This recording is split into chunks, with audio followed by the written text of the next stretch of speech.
it just keeps getting better as Macklin Celebrini continues to etch his name in the San Jose Sharks history books, yet again breaking another record and tying another one, proving his case on why he should be the Calder Trophy winner this season. We're going to break it all down for you guys coming up on this episode of Sharks Digest. But before we get into it, we got to say, if you're new to the channel here, we're trying to hit 1,000 subscribers before the Four Nations Face-Off tournament starts. So if you're new to the channel, you want to stay up in the latest Sharks news, rumors, trades, everything that's happening around the San Jose Sharks, make sure down below and hit that subscribe button. But with that said, before we dive into all the Celebrini stuff we have today, an interesting list came out from the San Jose Sharks, and that is this quarter-century team for the San Jose Sharks. So that means every player who has played for the San Jose Sharks since the year 2000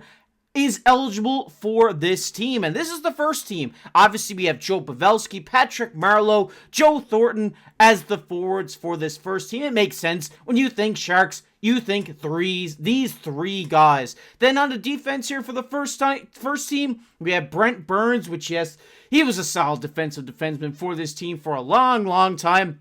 And Marc-Edouard Vlasic, I mean, this guy is a shark, especially over this past quarter century. What, he just hit like 1,300 games, something like this. And in the crease on the first team, Evgeny Nabokov. I love seeing that. I think Nabokov was a great goaltender for this San Jose Sharks team. Just a great goaltender in the NHL, all in all. But if we move on to the second team here, this is where it gets a little bit interesting. And where I've seen a lot of people on Reddit, on Twitter, sharing their opinions on this. We've seen Logan Couture here making it for a forward. I think this is very rightly deserved. I think he's been one of the better Sharks of this quarter century, definitely. Then we have Tomas Hertl, who he was elite for this Sharks team before, getting traded to Vegas and all that stuff went on. And Owen Nolan, an interesting one here.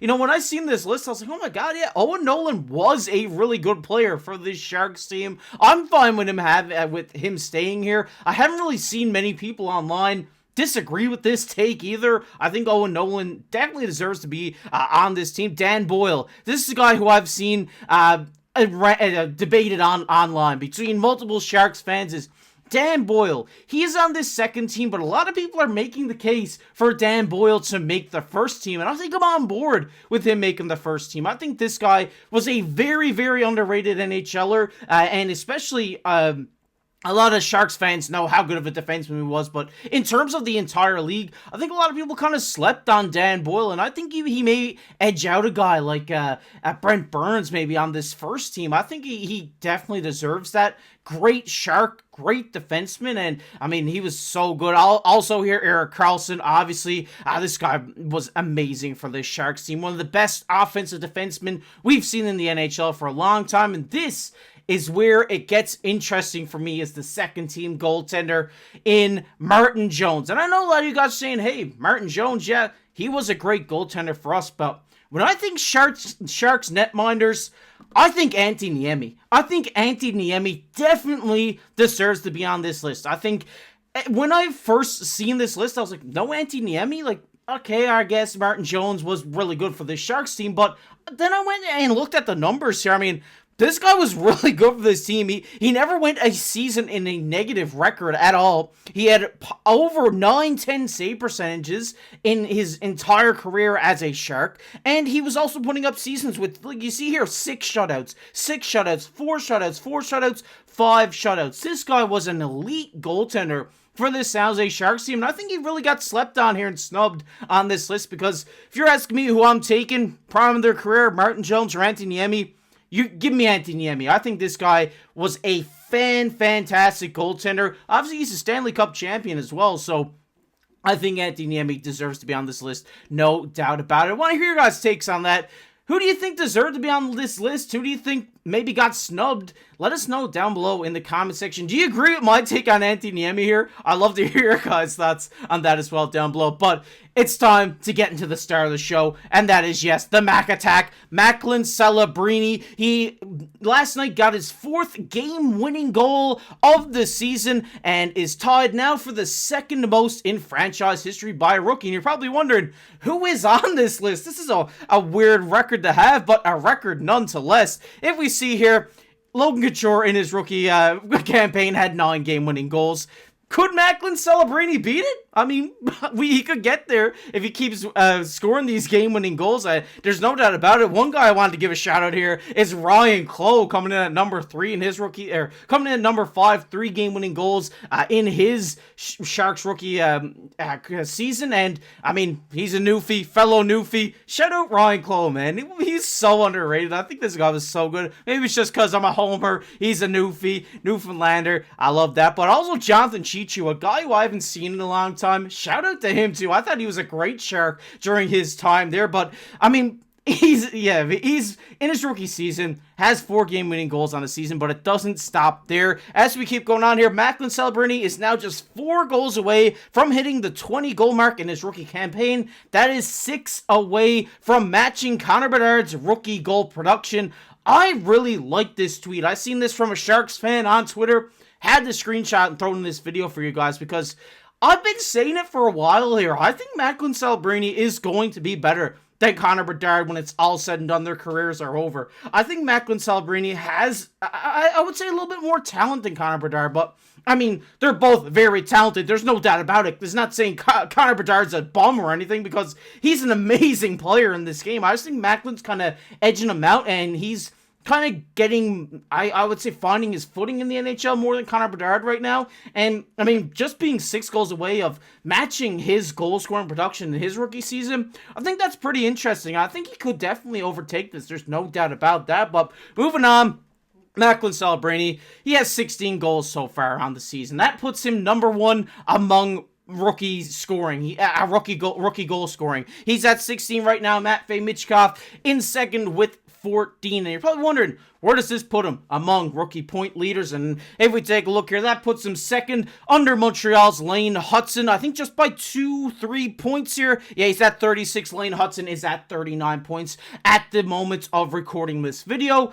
Now, do I think that he can overtake Lane Hudson here for the Calder Trophy? I think it's going to be tough because I think Lane Hudson doing what he's doing as a defenseman is unheard of, and the point streaks he's been on this season may put him over Macklin Celebrini. Not to put Celebrini down at all, because I think Celebrini could easily make a case for this. He's after doing his fair share of breaking Sharks records as well as NHL records, and I think he could definitely, it would definitely be a close vote, I think. I think if he can put together a really good, last, 30 games left in the season, to propel himself over the point total of Lane Hudson, I think he could definitely win this. And he's such a skilled player. Whether he wins it or not, Macklin Celebrini is the future of the San Jose Sharks team. And we see it here with him breaking records constantly. I mean, like we just seen, he's tied for second in rookie game-winning goals for this Sharks team now. And there's been multiple stuff he's been doing this season that a lot of people have been keeping their eye on Macklin Celebrini. Just his hands, his shot, his playmaking ability. This guy has been phenomenal for this Sharks team. And there's one more record, and it's held by both Will Smith and Macklin Celebrini. Right now, Macklin Celebrini and Will Smith became the first pair of Sharks to each post a 5-game point streak in the same season since Chris Tierney and Melker Karlsson. Wow, those are some names you haven't heard in a while. I bet you about that, but it just adds another thing onto the Celebrini list here. This guy has been unbelievable for this team, as well as Will Smith. This combination, these guys are an electric factory out there. They really know how to connect with each other and find each other for scoring chances and whatever it is when they're out there on the ice together. But Celebrini, man, he is such a good talent. He is going to be the future of this San Jose Sharks team. He continues to dominate in a year where a lot of people have been saying, man, is Macklin Celebrini, is it him? Is he going to be as good as Bedard in this rookie season? He has been that and maybe a little bit more, in my opinion. I think Macklin Celebrini here, the next 30 games or whatever it is left to this season now, is where we're really going to see if he is him. And I really do think he is. I think he will pick it up here, continue on this point pace that he is right now, and end the season strong for this Sharks team. You know, in a season where they may be, you know, at the bottom of the leaderboards, going for maybe a higher draft pick this season. This team's got a bright future, and Macklin Celebrini is at the helm of it, breaking records. I'm sure we're going to be back this week with him breaking even more records, because it's every day at this point. But want to hear your guys' thoughts on Macklin Celebrini down below in the comment section. What do you think? Do you think he can beat Lane Hudson out here? I definitely think he could. Let us know down below if you enjoyed this one. Leave a like on the video. Like I said, subscribe to the channel. We're trying to hit our goal of 1,000 before the Four Nations face-off kicks off here in February. So if you're not subscribed, want to see up on the latest Sharks news, make sure to hit that subscribe button. But as always, I've been your host, Casey. Keep your stick on the ice.